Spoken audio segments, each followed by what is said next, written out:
अगर आपसे पूछा जाए कि प्रथम स्वतंत्रता संग्राम कब हुआ था, तो शायद आपका जवाब तो 1857 होगा। लेकिन आप जानते हैं, इससे ठीक 58 साल पहले भी 1799 में वजीर अली ने अंग्रेजों के खिलाफ बगावत शुरू कर दी थी। जानेंगे आज के पाठ में। नमस्कार, अर्णव लेचा की पाठशाला में आप सबका स्वागत है। आइए आज हम कक्षा 10वीं स्पर्श भाग 2 का पाठ कारतूस पढ़े। कारतूस एक एकांकी है। एकांकी और नाटक में थोड़ा अंतर रहता है, आप इस बात को जानेंगे। नाटक में बहुत सारे अंक रहते हैं, जिसमें अभिनय करते हैं, आते हैं, दृश्य बदल जाते हैं, स्थान बदल जाते हैं। लेकिन एकांकी में एक ही दृश्य, एक ही स्थान रहता है, पात्र आते और चले जाते हैं। तो ये एकांकी है कारतूस, और इसके रचनाकार हैं हबीब तनवीर। आइए लेखक के बारे में थोड़ा जान लेते हैं। 1923 में छत्तीसगढ़ के रायपुर में जन्मे हबीब तनवीर ने 1944 में नागपुर से स्नातक की उपाधि प्राप्त की। तत्पश्चात ब्रिटेन की नाटक अकादमी से नाट्य लेखन का अध्ययन करने गए और फिर दिल्ली लौटकर पेशेवर नाट्य मंच की स्थापना की। नाटककार, कवि, पत्रकार, नाट्य निर्देशक, अभिनेता जैसे कई रूपों में ख्याति प्राप्त हबीब तनवीर ने लोक नाट्य के क्षेत्र में भी महत्वपूर्ण कार्य किया है। कई पुरस्कारों, फेलोशिप और पद्मश्री से सम्मानित हबीब तनवीर के प्रमुख नाटक हैं आगरा बाजार, चरणदास चोर, देख रहे हैं नयन, हिरमा की अमर कहानी। इन्होंने बसंत ऋतु का सपना, शाजापुर की शांतिबाई, मिट्टी की गाड़ी और मुद्रा राक्षस नाटकों का आधुनिक रूपांतर भी किया है। बच्चों, ये तो आप जानते ही हैं कि अंग्रेजों ने कई वर्षों तक हमारे देश को गुलाम बना रखा। लगभग 200 साल थे वो। अंग्रेज आए तो थे यहाँ केवल व्यापार करने के उद्देश्य से, यानी व्यापारी का वेश धारण करके आए थे, व्यापार करने के लिए आए थे। व्यापार शुरू करते करते उनके इरादे बदल गए। अब उनका क्या कार्य था? भारत में विस्तार करना अपनी रियासतों का। धीरे धीरे उनकी जो ईस्ट इंडिया कंपनी थी, उसने भारत की रियासतों पर कब्जा करना शुरू कर दिया था।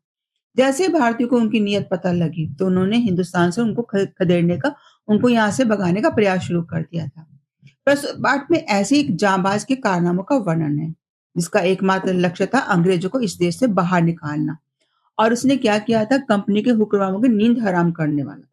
इतना दिलेर था कि शेर की मार में पहुंचकर उसे दो दो हाथ करने के बाद कंपनी के बटालियन के खेमे में ही नहीं पहुंचा, बल्कि उसने कर्नल को ऐसा रोब गालिब किया, यानी ऐसा रोब दिखाया कि उनके मुंह से शब्द नहीं निकले थे। और शब्द निकले भी तो ऐसे जो कभी किसी शत्रु या अपराधी के लिए निकल ही नहीं सकते। यानी उन्होंने जो था, इसकी तारीफ की थी, कहा था कि ये जांबाज है। तो आरंभ करते हैं हम एकांकी को। नाम है इसका कारतूस। इस एकांकी के जो मुख्य पात्र है, केवल 4 ही पात्र है। इसमें कर्नल है, लेफ्टिनेंट है, सिपाही है और सवार है। मात्र 4 पात्र ही है इसमें। और समय अवधि भी केवल 5 मिनट की। अगर इसको हम अभिनय करना चाहें मंच पर, तो केवल 5 मिनट का ही समय लगेगा। और ये किस काल का, किस जमाने का? ये घटना है, आती है सन 1799 की, जो हमारा क्रांति का था। 1857 की क्रांति तो हमारी हुई थी, हम जानते ही हैं। लेकिन उस क्रांति से भी 58 साल पहले एक क्रांति हुई थी, जो 1799 में हुई थी। और इसको करने वाले कौन थे, किसने बगावत की थी, उसका वर्णन हम इस पाठ के अंतर्गत पढ़ेंगे। और ये जो घटना घटी है, किस समय का वर्णन है? उस समय रात्रि का समय था। रात के समय ये घटना घटी है। मात्र 5 मिनट का इस अवधि का समय है इसमें, और 1799 में हुई थी। अब ये स्थान कौन सा है? ये है गोरखपुर के जंगल में कर्नल कालजिन के खेमे का अंदरूनी हिस्सा। ये सच्ची घटना है। ये जो एकांकी हम पढ़ रहे हैं, ये वास्तव में सच्ची घटना पर आधारित है। ऐसी घटना घटी थी। गोरखपुर के जंगल में कर्नल कालिंज जो थे, खेमा लगा के बैठे थे। खेमा यानी तंबू, टेंट जिसको हम बोल देते हैं, उसका अंदरूनी हिस्सा। टेंट के अंदर बैठे हुए हैं। 2 अंग्रेज बैठे बातें कर रहे हैं। और 2 अंग्रेज कौन कौन है? उसमें एक कर्नल है और दूसरे जो है लेफ्टिनेंट है। कर्नल जो है वो अपने जो है फौज के महकमे के जो है सबसे बड़े होते हैं, सेना के उच्च अधिकारी होते हैं, वरिष्ठ पद पे होते हैं। पूरी बटालियन का वो कमांड संभालने वाले होते हैं। जबकि लेफ्टिनेंट लेफ्टिनेंट जो होते हैं, वो सेना के शुरुआती पद के अधिकारी होते हैं, नए इस रैंक में जुड़े हुए होते हैं। तो कर्नल जो है वो सीनियर है, लेफ्टिनेंट उनके जूनियर हो गए। हम इसको इस ढंग से भी समझ सकते हैं। अब ये 2 जने बैठे बातें कर रहे हैं। कहाँ बैठे? अपने खेमे के बाहर बैठे हुए। जो तंबू उन्होंने लगाया हुआ था जंगल में, उस तंबू के बाहर बैठे। उस समय चांदनी रात फैली हुई थी, चिटकी हुई थी, यानी फैली हुई थी। और अंदर जो था कमरे में, वहां पर टेंट के अंदर लैंप चल रहा था। अब उनकी बातचीत क्या चल रही थी? कर्नल ने कहा कि जंगल की जितनी जिंदगी जो है बड़ी खतरनाक है। जंगल में वो रह रहे थे, खतरनाक जिंदगी थी। जंगली जानवर भी हो सकता है, कोई भी इंसान वहां आ सकता है। हफ्तों से वो यहाँ खेमा डाले बैठे थे। अब लेफ्टिनेंट बताता है कि वो हफ्तों से यहाँ बैठे हुए, खेमा लगा के बैठे हुए। यहाँ तक कि सिपाही जो उनके और भी हैं सारे, जो फौज वो लेकर वहां आए हुए हैं, किसी को पकड़ने के लिए, किसको पकड़ने के लिए? वजीर अली को। तो कह रहे सिपाही भी तंग आ चुके हैं, ये वजीर अली पकड़ में ही नहीं आता, ये आदमी है, ये भूत है। यानी पल भर में पता लगता है कि वो यहाँ है, जब तक वो जाते हैं वहां पर आक्रमण करने के लिए, वहां से कहीं और चला जाता है।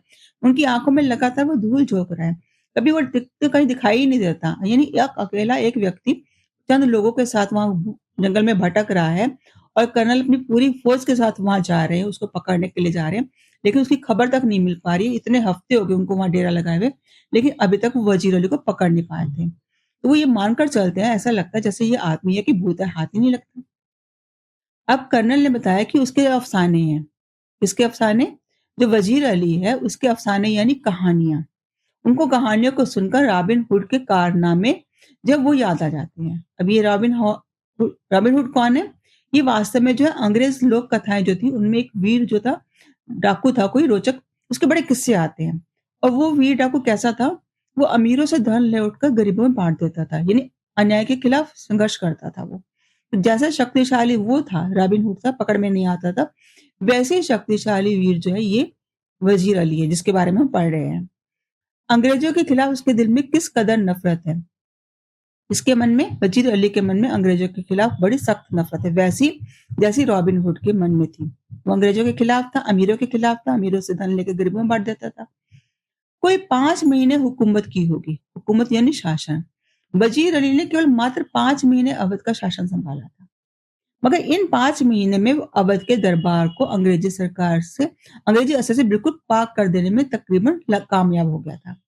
यानी 5 महीने की अवधि में जब उसने कार्यकाल संभाला था अवध का, उसमें उसने अपने दरबार से आसपास से अंग्रेजी सत्ता को हटा दिया था, बिल्कुल पाक कर दिया था, साफ कर दिया था। तकरीबन यानी लगभग लगभग हटा ही दिया था अंग्रेजों को अवध से। लेफ्टिनेंट पूछती हैं, तो कर्नल काजिम ये सयादत अली कौन है? अब यहाँ सयादत अली का नाम आ रहा है। ये सयादत अली कौन है? सयादत अली वास्तव में आसिफ उदौला का भाई है, जो वजीर अली का और उनका दोनों का दुश्मन बन गया है। कैसे दुश्मन बन गया? असल में हुआ क्या कि जो नवाब आसिफ उदौला हैं, उनके यहाँ पहले तो कोई उम्मीद ही नहीं थी कि कोई उनका पुत्र होगा।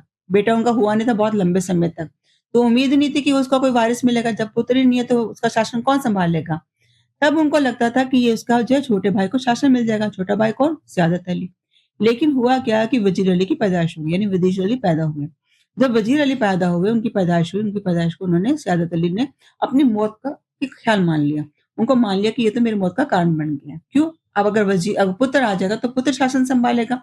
बड़ा भाई आसिफ उदौला है, वो उसके बाद उसका बेटा शासन संभालेगा, और बेटा कौन है? वजीर अली, वो शासन संभालेगा। तो छोटे भाई को शासन कैसे मिल सकता है?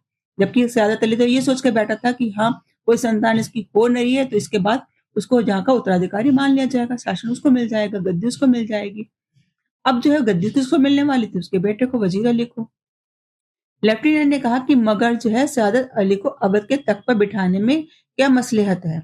अब हुआ क्या कि सयादत अली को सिंहासन पर बिठाया गया है, तो इसके पीछे कहानी क्या है? अवध के तख्त पे यानी राज सिंहासन पे बिठाया गया है, उसमें मसलहत क्या है? मसलहत मतलब रहस्य क्या है? क्यों बिठाया गया? क्या हुआ था? ऐसी कौन सी घटना घटी कि वजीर अली की बजाय जो है सयादत अली को अवध का शासन दिया गया है? तो कोई ना कोई तो कारण रहा होगा ना, कि वजीर अली को शासन नहीं मिला, जबकि उसको मिलना चाहिए था, वो उनका पुत्र है, और शासन किसको मिल गया? सयादत अली को। तो वजह क्या रही है? अब अंग्रेजों का हस्तक्षेप इस कार्य में सब में रहा था। तो कर्नल बताते हैं कि सयादत अली जो हमारा दोस्त है और बहुत ऐश पसंद है। ऐश पसंद में नहीं, भोग विलास करने वाला है। इसलिए हमें अपनी आधी वो मलिकियत यानी जायदाद, दौलत जिसको हम कहते हैं, और 10 लाख रुपए नकद दे दिए। अब वो भी मजे करता है और हम भी। वो मजे कैसे कर रहे हैं सयादत अली? क्योंकि उसको अवध का राज्य मिल गया है, वहां पर वो शासन कर रहा है। और अंग्रेज इसलिए खुश हो गए क्योंकि उन्हें आधी जायदाद मिल गई उसकी, और 10 लाख रुपए नकद भी मिल गए। तो दोनों ही ऐसे ऐश कर रहे हैं, सब कुछ मिल रहा है दोनों को। अब लेफ्टिनेंट ने बताया कि सुना है कि वजीर अली अफगानिस्तान के बादशाह शाह जमा को हिंदुस्तान पर हमला करने की दावत दे रहा है, यानी निमंत्रण दे रहा है। अंग्रेज तो यहाँ पहले से शासन कर ही रहे हैं, अधिकार फैला ही रहे हैं। अब ये हिंदुस्तान का जो वजीर अली है, ये क्यों अफगानिस्तान के बादशाह को बुलाना चाहता है? वास्तव में वो बताते हैं कि वो ये चाहता है ताकि अंग्रेजों को यहाँ से निकाला जाए। अकेले भारतीयों के बस का है नहीं अंग्रेजों का मुकाबला करना, इसलिए वो अफगानिस्तान के शासक से हाथ मिलाना चाहता है। अब कर्नल ने बताया कि अफगानिस्तान को हमले की दावत सबसे पहले असल में टीपू सुल्तान ने दी थी। टीपू सुल्तान के बारे में हम जानते हैं ना बहुत ज्यादा। तो टीपू सुल्तान की तलवार के बारे में चर्चा होती है कि उसके सामने कोई टिक नहीं पा रहा होता था, तो उसने अफगानिस्तान के बादशाह को क्यों बुलाया?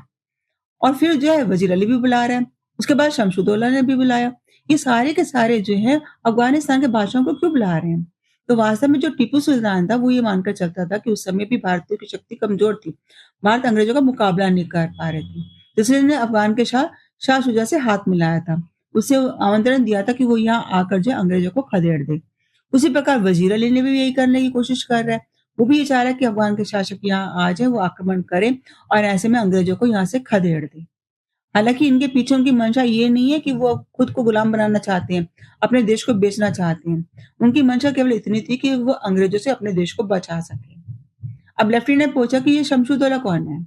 अब शमशुद्दौला जो है वास्तव में जो नवाब का अब जो है बंगाल का आसिफ उद्दौला उसका निस्बी भाई है, यानी रिश्ते का भाई पड़ता है, सगा भाई नहीं रिश्ते में भाई पड़ता है, बहुत ही खतरनाक है। शमशुद्दौला ने भी जो है अंग्रेजों के खिलाफ संघर्ष करने के लिए अफगान से हाथ मिलाया था। अफगानिस्तान की शक्ति मांगी थी कि वो आए यहाँ पर आक्रमण करें, क्योंकि वो भी अकेला अकेला जो था अंग्रेजों को यहाँ से खदेड़ नहीं सकता था। तो उसने भी अफगान के साथ हाथ मिलाया था। तो ये सारे के सारे जो थे इन्होंने अपने ही देश में अफगानियों को बुलाया ताकि वो यहाँ पर आक्रमण करें, उनसे मदद मांगी अंग्रेजों को यहाँ से खदेड़ने के लिए। अब वो कह रहे हैं कि इसका मतलब तो ये हुआ कि कंपनी के खिलाफ सारे हिंदुस्तान में लहर दौड़ गई है। यानी अंग्रेजों के खिलाफ संघर्ष करने के लिए सारे हिंदुस्तानी एक हो गए हैं। चाहे वो किसी भी जाति धर्म के क्यों ना हो, सबके सब ये चाह रहे हैं कि अंग्रेजों को यहाँ से खदेड़ा जाए। चाहे इसके लिए विदेशी ताकतों को कोई आमंत्रित ना करना पड़ जाए।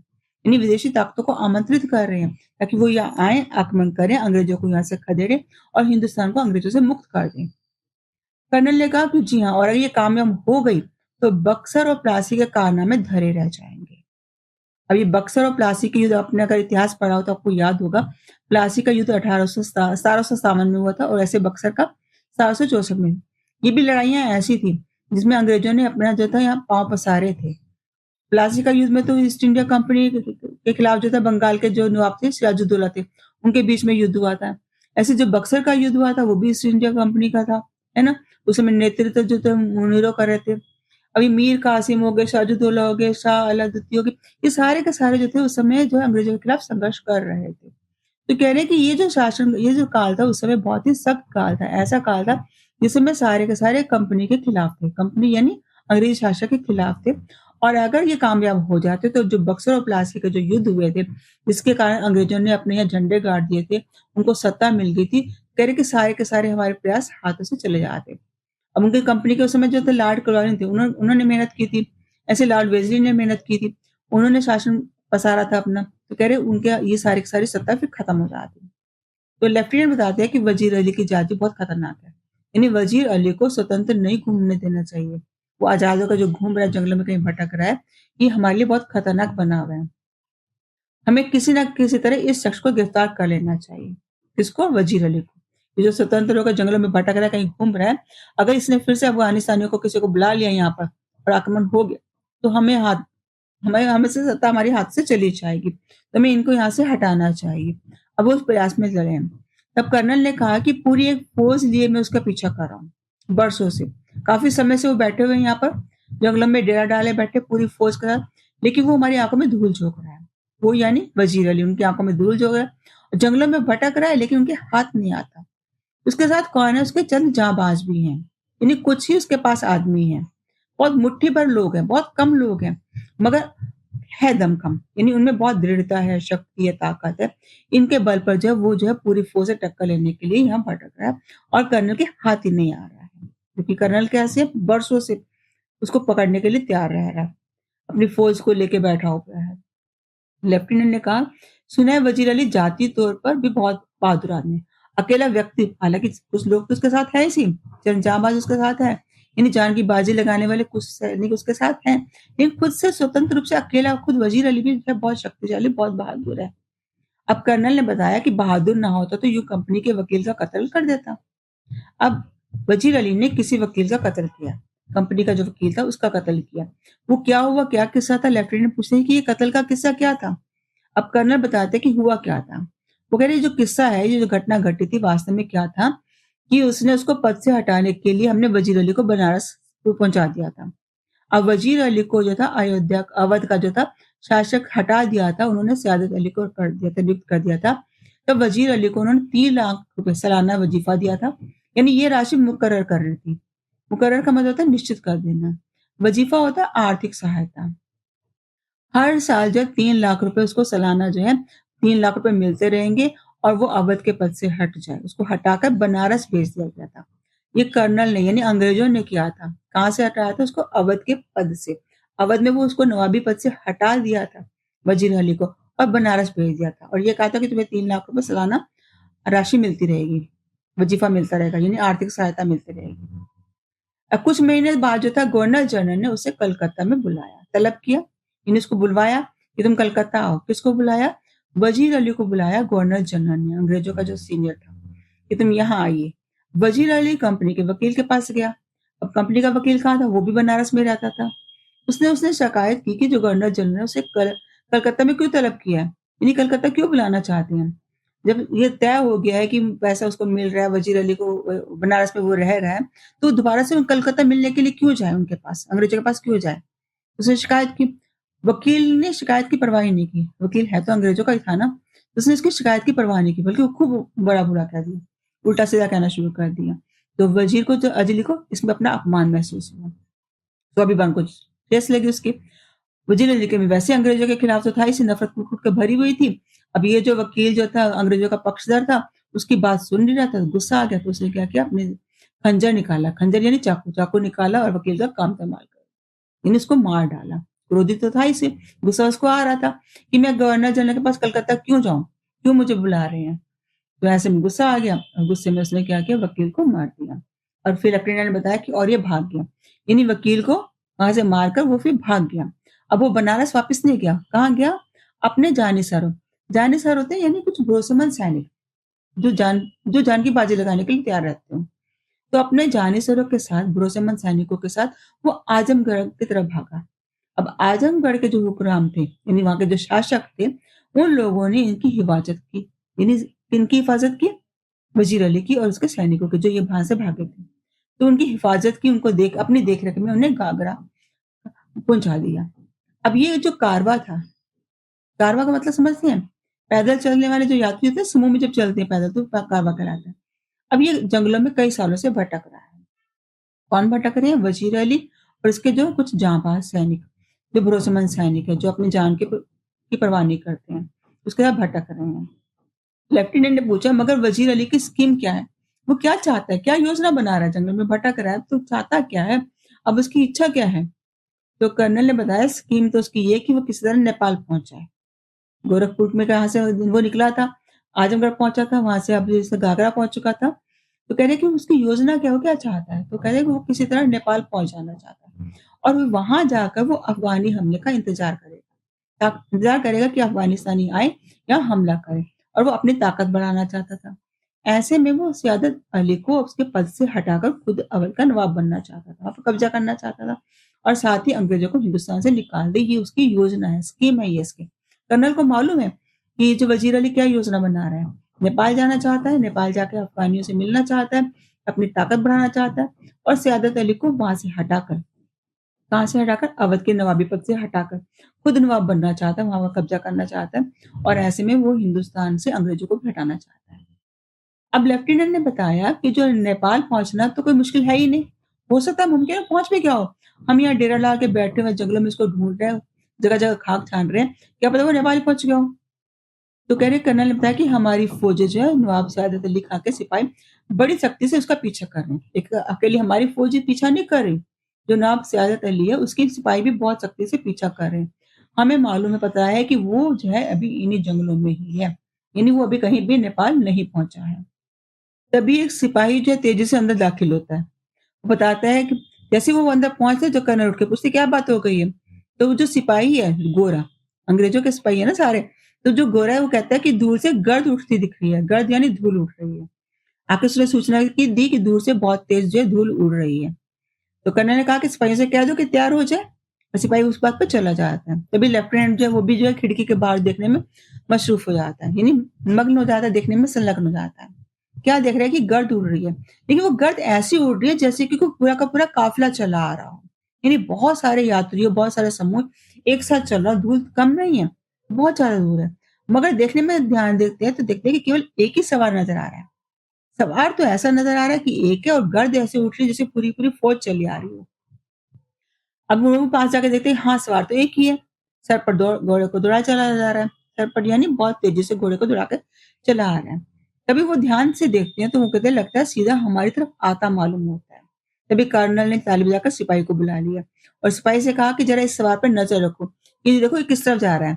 यहाँ आते आते आगे कहीं और तो नहीं बढ़ रहा, कहीं ऐसा तो नहीं यहाँ से निकल के कहीं आगे जा रहा हो, वजीर अली के पास ही जा रहा हो, हम इसका पीछा कर लेंगे तो वजीर अली कहीं छुपा होगा तो हमें उसका सूचना मिल जाएगी।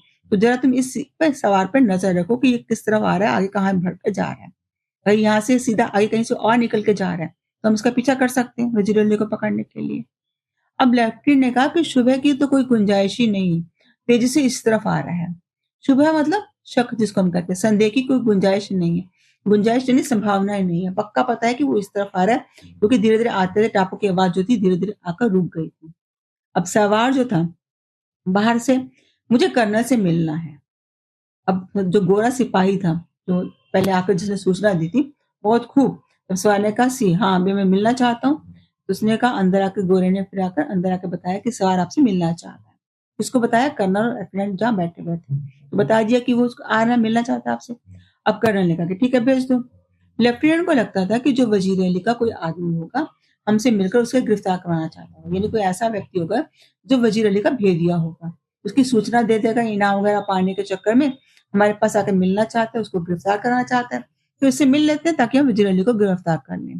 तो वजीर कर्नल ने एकदम से खामोश कर दिया, क्योंकि तब तक वो सिपाही जो था अंदर आ चुका था, वो वीर भी, वो सैनिक भी अंदर आ चुका था जो सवार था। तो आके उसने पुकारा तन्हाई तन्हाई, यानी एकांत चाहिए मुझे, अकेले में कर्नल से बात करनी है। वहां कौन थे, अभी तो गोरा भी था वहां पर, यानी सिपाही वहां पर था, और उसमें में लेफ्टिनेंट भी थे। तब कर्नल ने कहा कि यहाँ कोई गैर आदमी नहीं है, आप राजे दिल कह दें। राजे दिल में नहीं, दिल की बात, यानी जो भी तुम्हारे मन में है अपने मन के राज खोल सकते हैं, यहाँ कोई गैर आदमी नहीं है। तब सवार ने कहा दीवार हम गोश्त दादा। अब दीवार हम गोश्त दादा का मतलब होता है जो दीवार होती है उसके भी कान होते हैं। वैसे तो हम गोश्त का मतलब होता है दुख दर्द को सुनने वाला, खामोशी से कुछ चीज सुन, हमारे दुख दर्द को जानने वाला। तो दीवारें क्या होती हैं, दीवारें हमारी बातों को सुनती हैं। कहने को तो हम कह देते हैं ना कि दीवारों के भी कान होते हैं। तो सवार उनके सामने बात नहीं करना चाहता। फिर कर्नल ने इशारा किया तो लेफ्टिनेंट और सिपाही जो है उनके इशारे पर बाहर चले जाते हैं। अब कर्नल जो है वहां पर खेमे में, और कौन है, सवार है, बिल्कुल तनहा रह जाता है, अकेले वही दोनों और कोई नहीं है। फिर जरा वक्फे से, यानी थोड़े समय के बाद जो है वो चारों तरफ निगाह डाल के सवार जो है फिर कुछ कहना शुरू करता है। पहले वो निगाह डालता है, सब चले जाते हैं, कोई नहीं रहता। फिर चारों तरफ देख लेता है, देखता है कोई नहीं है, सन्नाटा है बिल्कुल। और फिर वो सवार जो है अपनी बात कहता है। अब सवार ने उससे क्या बात की, उसने कहा आपने इस मुकाम को क्यों खेमा डाला हुआ है, इस मुकाम पर, मुकाम यानी स्थान, जगह पर, इस जगह पर तुम डेरा डाल क्यों बैठे हुए हो। अब कर्नल स्पष्ट बता दिया कि कंपनी का हुक्म है, यानी ऊपर से आदेश आया कंपनी का, इसलिए हम लोग यहाँ डेरा डाल के बैठे हुए हैं। और क्या हुक्म आया है कंपनी का कि वजीर अली को गिरफ्तार किया जाए। तो हम जो यहाँ डेरा डाल के बैठे हुए हैं, ये वास्तव में हम वजीर अली को पकड़ने के लिए बैठे हुए हैं। अब सवार ने फिर बात की। सवार ने कहा इतना लाभ लश्कर, यानी इतनी सारी सेना, इतनी सारी सामग्री, इतने सारे संगी साथियों को लेकर बैठे हो, इसके क्या मायने, इसका क्या मतलब, अकेले एक व्यक्ति को पकड़ने के लिए क्या इतनी फौज चाहिए। अब कर्नल ने कहा गिरफ्तारी में मदद लेने के लिए, जब हम उसको वजीर अली को गिरफ्तार करना चाहते हैं तो उसमें मदद के लिए हमें इतनी सेना चाहिए, इतने सब लोग चाहिए, इसलिए हम सब यहाँ बैठे हुए हैं। सवार ने फिर कहा कि वजीर अली की गिरफ्तार बहुत मुश्किल है साहब। हालांकि खुद वो वजीर अली है, उसको पता था, उसने उसको किसी ने पहचाना नहीं है, लेकिन वजीर अली ने क्या कहा, गिरफ्तारी तो बहुत मुश्किल है वजीर अली की। क्यों, वो एक जांबाज सिपाही है, यानी जान की बाजी लगाने वाला, उसको अपनी मौत का डर भी नहीं है, जान का भी डर नहीं है, वो कहीं भी आ जा चला जाता है बिना डर के भर के, तो उसको पकड़ना आसान नहीं है। अब कर्नल ने बताया मैंने भी सुना है, आप क्या चाहते हैं। तो सवार ने बताया कि चंद कारतूस चाहिए। कारतूस मत समझते हैं, गोली जिसको हम बोलते हैं, बंदूक में चलाई जाती है, पीतल की या दफ्ती की होती है, नली जिसमें बारूद भरा होता है। तो कारतूस से तो आप समझते हैं मतलब। तो चंद कारतूस कारतूस चाहिए, इसलिए सवार ने कहा वजीर अली को गिरफ्तार करने के लिए। हालांकि वो खुद वजीर अली था, कर्नल ने पहचाना नहीं था उसको, और उसने कह दी वजीर अली को गिरफ्तार करने के लिए मुझे कारतूस चाहिए। कर्नल खुश हो गया, उसने क्या कहा ये लो 10 कारतूस, और खुशी खुशी उसको 10 कारतूस दे दिए। सवार भी मुस्कुरा पड़ा और शुक्रिया कर दिया। अब कर्नल ने पूछा आपका नाम क्या, अभी तक उसने पूछा ही नहीं था कि तुम कौन हो, तुम्हारा नाम क्या, तुम यहाँ क्यों आए, कुछ भी नहीं, बस इतना जान लिया था कि वजीर अली को गिरफ्तार करना चाहते, इसी में खुश होकर उसने 10 कारतूस उसको दे दिए थे। कारतूस वो ले चुका था। अब सवार ने कहा अपना नाम दिया, परिचय दिया। उसने कहा वज़ीर अली, आपने मुझे कारतूस दिए इसलिए मैं आपकी जान बख्शी करता हूँ। या मैं वज़ीर अली ही हूँ, आपने मुझे कारतूस दे दिए इसलिए मैं आपकी जान को छोड़ता हूँ। यह कहकर वो चला जाता है। एकदम से बाहर निकल जाता है, टापों का शोर सुनाई देता है। कर्नल एकदम सन्नाटे में हक्का-बक्का घबरा गया। क्यों उसने सोचा भी नहीं था जिस वज़ीर अली को पकड़ने के लिए पूरी फ़ौज तैनात करके वो यहाँ डेरा लगा के बैठे हैं, बाहर इतने सैनिक हैं, किसी ने उसको पहचाना नहीं। वो वज़ीर अली खेमे तक कर्नल तक पहुँच भी गया और उससे जो है कारतूस लेके और उसको छोड़ के चला भी गया। तभी जो है लेफ्टिनेंट अंदर आ जाते हैं। लेफ्टिनेंट पूछते कौन था ये? कौन व्यक्ति था? तो कर्नल ने सिर्फ इतना कहा एक जाँबाज़ सिपाही। यानी कर्नल कैसे सच्चाई बताता कि ये जो वही वज़ीर अली है जिसको गिरफ्तार करने के लिए हम यहाँ बैठे हुए हैं मेरे वो सामने, मुझे उल्लू बना गया, मुझे धोखा देके मेरी आँखों में धूल झोंक के चला गया और ये वही जाँबाज़ सिपाही था। और आया भी से मेरे से और मैं कैसे बेवकूफ़ बन गया? मैं उसी को 10 कारतूस दे बैठा हूँ। जिसको पकड़ने के लिए हम यहाँ रुके हुए हैं, खेमा लगा के बैठे हुए हैं। वही अंदर भी आ गया, अंदर आके कारतूस ले गया और मुझे उल्लू बना गया, वो कैसे बताता? तो उसने केवल इतना कहा कि एक जाँबाज़ सिपाही, जाँबाज़ सिपाही। आशा है आपको ये बात अच्छे से समझ में आ गया होगा। अगर आपको कोई कठिनाई आती है, कुछ आप पूछना चाहते हैं, आप कमेंट में मुझसे पूछ सकते हैं। अपना सुझाव, अपनी राय भी आप कमेंट में दे सकते हैं। मेरे चैनल को लाइक, शेयर और सब्सक्राइब अवश्य कर देना। शीघ्र ही इस पाठ के प्रश्नोत्तर भी अपलोड किए जाएँगे।